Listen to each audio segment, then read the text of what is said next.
Bollywood report में आपका स्वागत है। कुछ ऐसी ज़रूरी खबरें बॉलीवुड की जिन्हें आपको जानना चाहिए, उस बारे में मैं आपको यहाँ आगे बताऊंगा। सबसे पहले 12 जुलाई को जो फिल्म रिलीज होने वाली सरफिरा अक्षय कुमार की पहली खबर जो है वो आपको चौंकाएगी। दरअसल ये फिल्म, जैसा कि आप जानते हैं, तमिल फिल्म जो 2020 में आई थी, सूराराई पोटारू, उसका हिंदी रीमेक है। अब इस फिल्म का जो हिंदी डब वर्जन है ओरिजिनल फिल्म का, उसके राइट्स जो है साउथ की एक कंपनी गोल्ड माइंस टेलीफिल्म जो है उसके पास है। अब गोल्ड माइंस टेलीफिल्म्स के जो प्रमोटर हैं मनीष शाह, उन्होंने ये तय कर लिया है कि जो ओरिजिनल फिल्म है उसका हिंदी डब वर्जन जो है यूट्यूब पर डाल देंगे 12 तारीख को। मतलब उसी दिन थिएटर में जो है सरफिरा रिलीज होगी और उसी दिन ओरिजिनल फिल्म है उसका डब वर्जन जो है यूट्यूब पर आ जाएगा। तो जब यूट्यूब पर वो ओरिजिनल फिल्म आ जाएगी तो दर्शक जो है वो सरफिरा देखने के लिए थिएटर में जाकर पैसा क्यों खर्च करेंगे। ये एक बड़ी हिट फिल्म थी सूराराई पोटारू जो है, इसको 3 नेशनल अवार्ड मिले थे जब ये बनी 2020 में। अब कई लोग जो है इस बात को लेकर बड़े नाराज हैं कि मतलब ये तो एथिकल नहीं है, ये नैतिक नहीं है ये बात, और ये गलत है।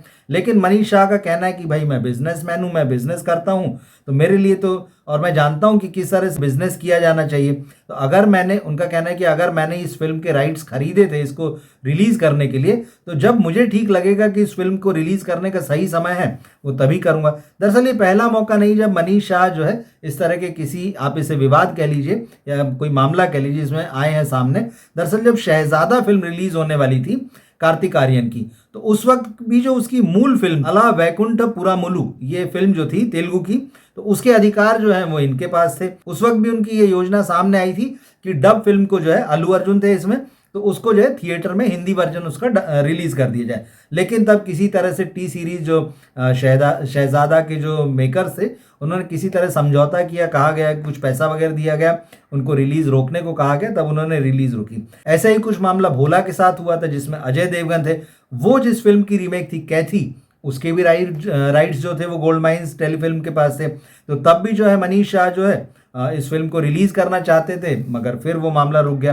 तो ये है। तो अब कई लोगों का कहना है कि ये गलत प्रैक्टिस है, ऐसा नहीं होना चाहिए, लेकिन बिजनेस बिजनेस होता है। अब देखना ये है कि 12 तारीख से पहले अक्षय कुमार की फिल्म की जो प्रोड्यूसर्स हैं और मनीष शाह के बीच में कोई समझौता होता है, या फिर ऐसा होता है कि इधर सरफिरा रिलीज होगी और दूसरी तरफ यूट्यूब पर जो है ओरिजिनल फिल्म सूराराई पोटारू जो है वो यूट्यूब पर आएगी। दूसरी खबर भी दरअसल इसी फिल्म से जुड़ी हुई है। इस फिल्म की जो डायरेक्टर है सुधा कोंगारा, उन्होंने बताया है कि भाई जब शुरुआत में इस फिल्म को लेकर अक्षय कुमार के साथ उन्होंने काम करना शुरू किया, तो शुरू में अंडरस्टैंडिंग जो है वो बन नहीं रही थी। अक्षय कुमार कुछ चीज़ें अपने हिसाब से चाहते थे और जो डायरेक्टर थी वो अपने हिसाब से चीज़ें करना चाह रही थी। तो अब इन्होंने बताया कि भाई शुरुआत में जो मिसअंडरस्टैंडिंग कहिए या जो अक्षय कुमार का अपने हिसाब से काम कराने का जो मामला है वो कहिए, कई डिफरेंसेस थे जिस तरह से फिल्म शूट की जा रही थी उसको लेकर। तो फाइनली जो है डायरेक्टर ने कुछ हिस्सा शूट करके अक्षय कुमार को बताया, फिर अक्षय कुमार ने उस पर डिस्कस किया, दोनों के बीच में कहीं इक्वेशन बना और उसके बाद जो ये फिल्म शूट हुई। ये अच्छी बात है, देखिए कि डायरेक्टर और एक्टर के बीच में एक अंडरस्टैंडिंग होना चाहिए। लेकिन बात यही है कि क्या एक्टर को, चाहे वो कितना ही बड़ा स्टार क्यों ना हो, डायरेक्टर के काम में दखल देना चाहिए। एक के बाद एक फिल्में पिट रही हैं बॉलीवुड की, और ये कहा जा रहा है कि बड़े सितारे जो होते हैं वो डायरेक्टर के काम में, राइटर के काम में बहुत ज़्यादा हस्तक्षेप करते हैं। अब देखने वाली बात यह है कि 12 तारीख को जब ये फिल्म रिलीज होगी, जिसके ओरिजिनल वर्जन ने 3 नेशनल अवार्ड जीते थे, अब जब ये रीमेक बनकर आएगी तो कैसी निकल कर आएगी। अगर चल गई तो बहुत अच्छी बात है, लेकिन सवाल यही कि अगर दुर्भाग्य से ये फिल्म नहीं चल सकी, दर्शकों ने इसे पसंद नहीं किया, तो इसकी जिम्मेदारी कौन लेगा। तो खैर 12 तारीख को नतीजा आएगा तो पता चलेगा। पर इस फिल्म के बारे में एक खास बात मैं आपको बताना चाहता हूँ। सरफिरा जो है अक्षय कुमार के कैरियर की बहुत ही इंपॉर्टेंट फिल्म है, और इसकी वजह यह है कि उनकी 150वीं फिल्म है, 150th फिल्म। निश्चित ही ये बहुत बड़ा फिगर होता है, कोई एक्टर इतनी फिल्मों में काम करे आज के समय में, ऐसे समय में जबकि मतलब आज जो नए एक्टर आए हैं या जो पिछले कुछ सालों से ये चलन आया है कि भाई साल में 2-3 साल में एक ही फिल्म कोई एक्टर लेके आएगा अपनी, ऐसे में अगर अक्षय कुमार 150 फिल्में कर चुके हैं, वाकई ये बहुत बड़ी बात है। और इसके लिए अक्षय कुमार को बधाई दी जानी चाहिए और उनको शुभकामनाएं भी दें कि उनकी ये फिल्म चले, एक माइलस्टोन की तरह दर्ज हो। एक खबर जो है बिग बॉस ओटीटी के 3रे सीजन से आ रही है, और ये चौंकाने वाली बात है। वैसे तो बिग बॉस में जो तमाम तरह की सुरक्षा होती है और हर तरह के इस बात का ध्यान रखा जाता है कि कंटेस्टेंट को किसी तरह की असुविधा ना हो, वहाँ किसी तरह की कोई दुर्घटना ना हो जाए। लेकिन अभी जो एक वीडियो जो है इस समय जो है सोशल मीडिया में चल रहा है बिग बॉस का, जिसमें ये दिख रहा है कि एक सांप वहाँ मैदान में निकल आया है। बिग बॉस में हिस्सा ले रहे हैं लव कटारिया, उनका ये सीन है कि उनको हथकड़ी से बांध कर जो एक जगह बैठाया गया वो बैठे हुए हैं, लेकिन बैकग्राउंड में जो है मैदान में हरी घास के बीच में एक काले रंग का सांप जो है वो जाता दिख रहा है। हालांकि बाकी कंटेस्टेंट जो है वो अपने अपने काम में लगे, लेकिन अब सोशल मीडिया में इस पर काफ़ी कंसर्न जताया जा रहा है कि अगर इसी तरह की सुरक्षा व्यवस्था है और अगर वहाँ पे ये हाल है कि सांप वगैरह निकल रहे हैं, बारिश का मौसम है, ये खतरे की घंटी है। ऐसे शो में अगर इस तरह की लापरवाही होती तो ये बड़ी बात है। एक और बात जो सोशल मीडिया में चर्चा का मुद्दा बनी हुई है वो है मिर्ज़ापुर 3। अमेजन प्राइम पर आई ये वेब सीरीज जो है रिलीज हो चुकी है, इसको देखा है लोगों ने, लेकिन बात वही है कि मज़ा नहीं आया। वही सबसे बड़ी चीज़ होती है किसी भी फिल्म को लेकर, किसी भी वेब सीरीज को लेकर, कि उसे मज़ा आया कि नहीं आया। मिर्ज़ापुर 3 देखने वाले कह रहे हैं कि इस सीज़न में मज़ा नहीं आया। इसके पीछे कई वजहें बताई जा रही है, लेकिन एक जिस वजह पर सबसे ज़्यादा डिस्कशन हो रहा है वो ये है कि क्या मोरल पुलिसिंग की वजह से मिर्ज़ापुर 3 के मेकर्स ने अपने आप को जो है मतलब एक तरीके से सेल्फ सेंसर किया। तो वो सेल्फ सेंसर्ड की वजह से जो है जिस तरह का जो एक तेवर होता है मिर्ज़ापुर का, मतलब इस बार चलिए हिंसा तो आपने बहुत दिखा दी, लेकिन आप पहले 2 सीज़न देखिए, बहुत सारी गाली गलौच है, कई हॉट सीन है उसमें, वो सारी चीज़ें जो है मतलब पिछले बार के मुकाबले जो है एकदम बहुत ही कम है। तो वो जो उसका एक सिग्नेचर स्टाइल था जिसके लिए कि उसको बहुत पसंद किया गया था उसकी रॉनेस की वजह से, वो रॉनेस और वो सारा कुछ जो है वो यहाँ नहीं दिख रहा है। हालांकि एक पोएट का कैरेक्टर ज़रूर इसमें है जो मतलब गालियों से भरपूर जो है वो कविता सुनाता है, हालांकि वो पॉलिटिकल सटायर भी है उसमें।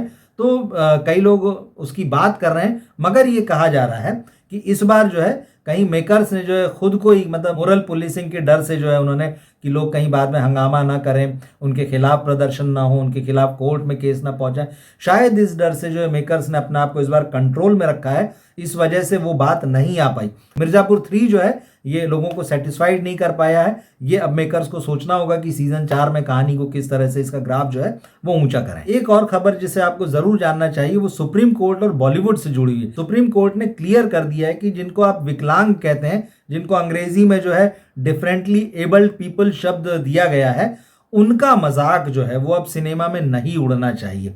ये वाकई बहुत गंभीर विषय है, क्योंकि सिनेमा में जो है अक्सर ये देखा गया है कि कुछ किरदार ऐसे गढ़े जाते हैं जिनके भीतर कुछ शारीरिक या मानसिक कमी होती है उनकी क्षमता में, जिसकी वजह से उन्हें हंसी का पात्र बना दिया जाता है। दरअसल ये मामला जो था पिछले साल रिलीज हुई फिल्म आंख मिचौली को लेकर था। आंख मिचौली में मृणाल ठाकुर और परेश रावल जैसे एक्टर थे। तो ये फिल्म जो थी उसमें जो है कुछ इस कैरेक्टर्स को कुछ ऐसा दिखाया गया था कि किसी को बोलने में तकलीफ है, किसी को रात में नहीं दिखाई देता है, इस तरह की चीज़ें, या कोई दिमागी रूप से कमज़ोर है, तो उसकी हंसी उड़ाई गई। सोनी पिक्चर्स की ये फिल्म थी जिसके खिलाफ जो है निपुण मल्होत्रा जो है ये एक एनजीओ चलाते हैं, विकलांगों के पक्ष में एक मिशन की तरह काम करते हैं, उनकी सुविधाओं और असुविधाओं पर बातें करते हैं, उनकी लाइफ नॉर्मल रहे इसके बारे में लोगों को अवेयर करते रहते हैं। तो उन्होंने ये केस जो किया था और इस केस की सुनवाई के बाद में सुप्रीम कोर्ट ने कहा है कि बॉलीवुड जो आगे से इन बातों का ध्यान रखें, ऐसे दृश्य नहीं रचे जाने चाहिए पर्दे पर जिससे लगे कि उनकी हंसी उड़ाई जा रही है, उन्हें कमजोर दिखाया जा रहा है। तो दरअसल मामला जो है वो आंख मिचौली फिल्म का था। इस फिल्म में दिखाया गया था कि जैसे किसी को बोलने में तकलीफ हो रही, वो बोलते हुए हकला रहा है, तो फिल्म में उसके लिए कहा गया था कि भाई